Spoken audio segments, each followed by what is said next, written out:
पहिल्यांदा ते मुळशी पांढरेमधला एक डायलॉग आहे, वकील 3 महिन्यात बाहेर पाहिजे. हा फक्त पैसेवाल्यांना बोलायला चांगला वाटतो पोरांनो, परंतु तुम्ही जर गुन्हेगारीत गेलात तर त्याची शिक्षा तुम्हाला कधीच नसते. त्याची शिक्षा तुमचे आई बहीण भावा सगळ्यांना असते. एक शेवटचं उदाहरण देतो आणि संपवतो की तो गुन्हेगारीत खूप नाव कमवत होता, तो गुन्हेगारीत खूप मोठा होत होता, गुन्हेगारीत त्याला पैसा नाव इज्जत सगळं मिळत होती. एक दिवस त्याच्या बहिणीला एक खूप छान स्थळ आलं. एवढं छान स्थळ आलं की त्या ताईला त्या गरिबीतून बाहेर निघण्याचा एक मार्ग सापडला होता. घरी सगळे आले, आल्यावर सगळ्यांनी चहा पाणी घेतला, सगळ्यांना पोरगी पसंत पडली.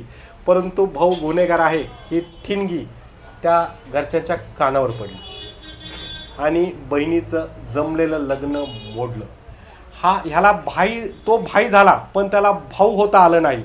आणि नंतर शेवटी भविष्यात त्या पोरीचं लग्न एका दारुड्यासोबत झालं. ह्या भाईमुळं त्या बहिणीला सुखी संसार करता आला नाही. संपूर्ण व्हिडिओ पाहण्यासाठी आमच्या YouTube चॅनलला भेट द्या.